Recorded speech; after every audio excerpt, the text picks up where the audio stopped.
நேற்று +2 முடிவுகள், தேர்வு முடிவுகள் வெளியாகி தமிழகம் எங்கும் பரபரப்பாக யார் மதிப்பெண் பெற்றிருக்கிறார்கள் என்ற செய்தியெல்லாம் செய்தித்தாள்கள், ஊடகங்கள் எல்லாம் வெளியிட்டுக் கொண்டிருக்கின்றன.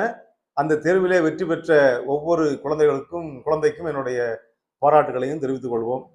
ஆனால் அதே நேரத்திலே வருத்தப்படக்கூடிய செய்தி என்னவென்று சொன்னால், +2 தேர்விலே தோல்வியடைந்ததற்காக 3 பேர் அந்த 16, 17 வயதிலே உயிரை விட்டுவிட்டார்கள், தற்கொலை செய்து கொண்டார்கள். இந்த செய்தியை படிக்கிற போதெல்லாம் மனதை புரட்டுகிறது. இதெல்லாம் ஒரு தோல்வியா? வாழ்க்கை என்பது இனிமேல் தானே ஆரம்பிக்க வேண்டும். 17 வயதிலே வாழ்க்கை முடிந்து விட்டதா அவனுக்கு? இந்த +2 தேர்விலே தோல்வியடைந்தால் வாழ்க்கையே முடிஞ்சு விடுமா என்ன? +2 படிக்காமல் எத்தனை பேர் வாழ்க்கையில சாதித்திருக்கிறார்கள்? கல்வியே இல்லாதவர்கள் சாதிக்கவில்லையா? உலகிலே மிகப்பெரிய பணக்காரன் ஆகவில்லையா? உலக புகழ் பெறவில்லையா?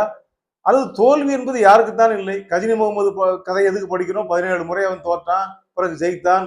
விழுந்தேன் எழுந்தேன் விழுந்தேன் விழாமல் எழ முடியுமா? தோல்வி என்பது எல்லோருக்கும் தானே.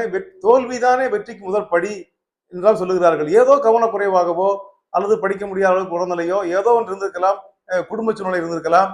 எத்தனையோ பேர் தேர்வு எழுத போகிற போது தேர்வு எழுதிவிட்டு வந்து தந்தைக்கு இறுதி அஞ்சலி செலுத்திய மகன்கிற செய்தியே 3-4 தடவை வந்தது. அந்த பையன் தேர்வு அன்னைக்கு அவன் அப்பா இறந்து போயிருக்காரு. என்ன பண்ண? அதையும் தாங்கி கொண்டு தேர்வு எழுதினவன் இருக்கிறான்ல.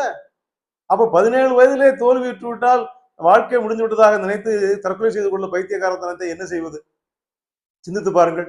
முன்பெல்லாம் நாங்க மாணவர்களா இருக்கிற போது சொல்லுவாங்க, ஆந்திரா போன்ற மாநிலங்கள்ல தேர்வு ரிசல்ட் வரப்போகுதுன்னா, பொது தேர்வு முடிவு வரப்போகுதுன்னா எல்லா இடத்துலயும் போலீஸ் பாதுகாப்பு போட்டுட்டு தான் ரிசல்ட்டே விடுவாங்களாம். ஏன்னா தோத்தவன் பூரா தற்கொலை பண்ண ஆரம்பிச்சிருவான்.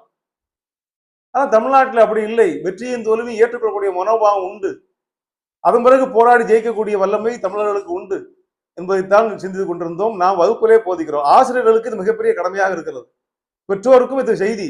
தோத்தா பாத்துக்க, ஃபெயில் ஆயிட்டா பாத்துக்கோ, ஃபெயில் ஆயிட்டா உன்னை கொன்றுவேன், உன்னை கொலை பண்ணிடுவேன், ஃபெயில் ஆயிட்டா மூஞ்சில முடிக்காத என்று தாய் தகப்பன் பேசுவதோ இதெல்லாம் நாம் தவிர்க்க வேண்டும். இல்லை என்றால் இப்படி அநியாயமாக உயிர்கள் பறிபோய்விடும். பெரிய போட்டி தேர்வும் அல்ல, +2 தேர்வு தான். அடுத்த வாய்ப்பில் எழுதி கொள்ளலாம் என்பதை கூட புரிந்து கொள்ளாமல் செய்திருக்கிற அந்த குழந்தைகள், அப்பாவி பிள்ளைகள், அவர்களுக்கு நம்முடைய அஞ்சலியை தெரிவித்துக் கொள்வதோடு இந்த வருத்தத்தையும் பகிர்ந்து கொள்வோம்.